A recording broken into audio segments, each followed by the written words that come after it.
Friend, आज की video में हम बात करेंगे डेंगू फीवर हो जाए तो उसमें कौन सी मेडिसिन देनी चाहिए और डॉक्टर कौन कौन सी मेडिसिन इस्तेमाल करते हैं। डेंगू फीवर में या वायरल फीवर में या प्लेटलेट्स कम हो जाए तो कौन सी ड्रिप लगाई जाती है और ये कैसे फैलता है। तो सबसे पहले बात करेंगे कि डेंगू फीवर है क्या।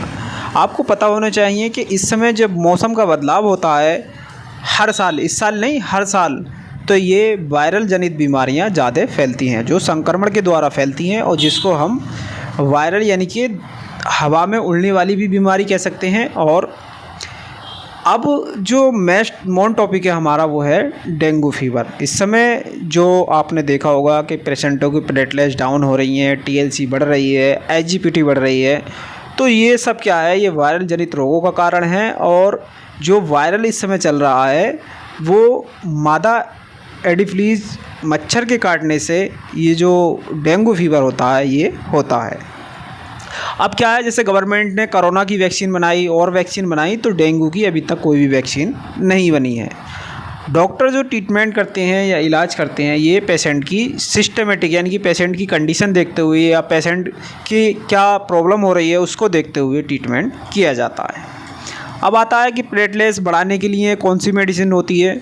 तो प्लेटलेट्स बढ़ाने के लिए कोई मेडिसिन नहीं है एलोपैथ में। जैसे एलोपैथ में हम कहें क्या कोई मेडिसिन हो, कोई टैबलेट हो, तो ये कुछ नहीं होता है। ये सिर्फ पेशेंट की कंडीशन के हिसाब से, अगर उसको फीवर तेज़ है तो फीवर के हिसाब से, या वीकनेस ज़्यादा है तो उसको वीकनेस के हिसाब से डॉक्टर जो है सिम्टोमेटिक ट्रीटमेंट करते हैं।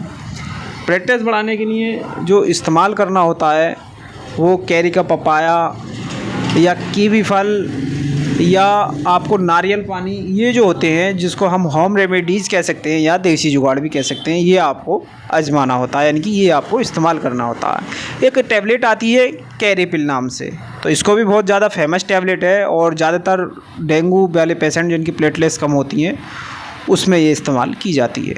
तो कैरी का पपाया में क्या होता है, इसके अंदर जो पपीता होता है हमारा, तो उसके एक्सट्रैक्ट फ्रॉम लीफ यानी कि उसके पत्तियों के द्वारा इसको तैयार किया जाता है। तो समझ गए आप, तो यानी कि पपीते का आप जूस भी पी सकते हैं।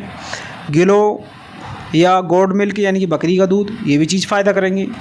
अब बात करेंगे कि अगर किसी पेशेंट की प्लेटलेट्स डाउन हो तो उसके क्या सिम्टम्स होते हैं। अगर किसी पेशेंट की प्लेटलेट्स डाउन है तो उसके टांगों में दर्द होता है पेशेंट के, और शरीर में जगह जगह लाल लाल चकत्से बनने लगते हैं, शरीर में खुजली बनने लगती है, या फिर उससे जो है चलने में बहुत ज़्यादा प्रॉब्लम आने लगती है। तो ये जो सिम्टम्स हैं ये पेशेंट की प्लेटलेट्स डाउन होने के सिम्टम्स हैं। बात करेंगे अगर किसी पेशेंट की प्लेटलेट्स डाउन के साथ एसजीपीटी बढ़ जाए तो क्या हो।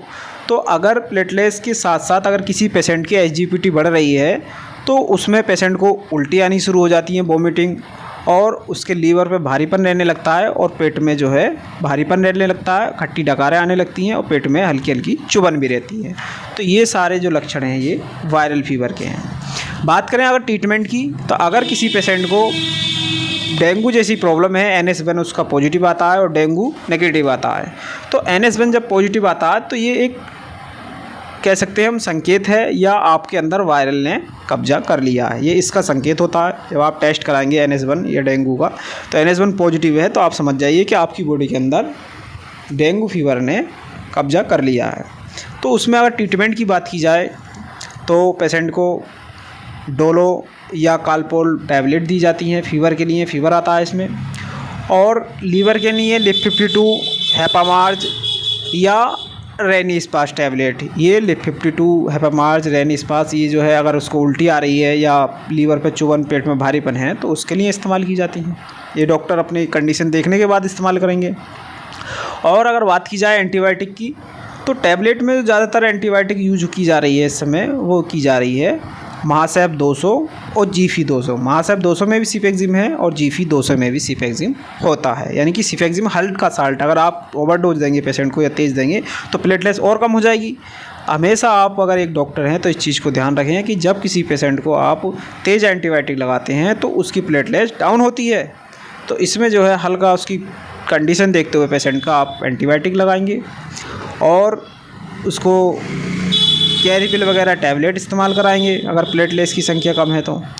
और अगर बात की जाए इंजेक्शन की, तो पेंटॉप इंजेक्शन आता है, ये इस्तेमाल करना है, और मोनोसेफ इंजेक्शन आता है, ये भी आप पेशेंट को इस्तेमाल कर सकते हैं यानी कि एंटीबायोटिक के तौर पे। तो तो ये जो इंजेक्शन है वो आप पेशेंट की कंडीशन, वज़न, एज के हिसाब से इस्तेमाल करें। बात करेंगे अगर ड्रिप कौन सी चलाएं। अगर किसी पेशेंट को प्लेटलेट्स डाउन है, डेंगू है या वायरल फीवर है और उसको वीकनेस ज़्यादा हो रही है तो ड्रिप का क्या इस्तेमाल करें। तो आपको जो ड्रिप इस्तेमाल करनी है वो PCM यानी कि पैरासीटामोल इस्तेमाल कर सकते हैं पहले शुरू में, और उसके बाद में उसको RL या DNS बड़ी जो 500 ml की आती है उसमें आप 1 ग्राम पेंटॉप और पोलिवियन या इसी लोग इस्तेमाल कर सकते हैं। तो ये जो है ये पेशेंट की कमज़ोरी, वीकनेस को दूर करेगा और एंटीबायोटिक भी है इसमें और लीवर का भी है। तो इससे क्या है, पेशेंट को थोड़ा फ्लूइड की मात्रा कम हो जाती है। जब तापमान बढ़ता है तो खुश्की होने लगती है, जीभ पे कांटे बताते हैं, तो उसको प्रॉब्लम को भी इसको निजात मिल जाएगी। तो आपने यही देखा होगा इस समय ज़्यादातर पेशेंट के ड्रिप से ही आराम मिल रहा है। और अब सबसे बड़ा टॉपिक है हमारा कि डेंगू फीवर या वायरल फीवर वाले पेशेंट को आप भोजन में क्या दें। तो जो डेंगू फीवर या वायरल फीवर का पेशेंट है तो आप उसको खाने में हल्का लिक्विड वाली चीज़ें दें, जैसे नारियल पानी, दलिया, सिमई, ये चीज़ें आप इसको इस्तेमाल कराएं और नारियल पानी का अच्छा सेवन करें। खान पान पे विशेष ध्यान रखें।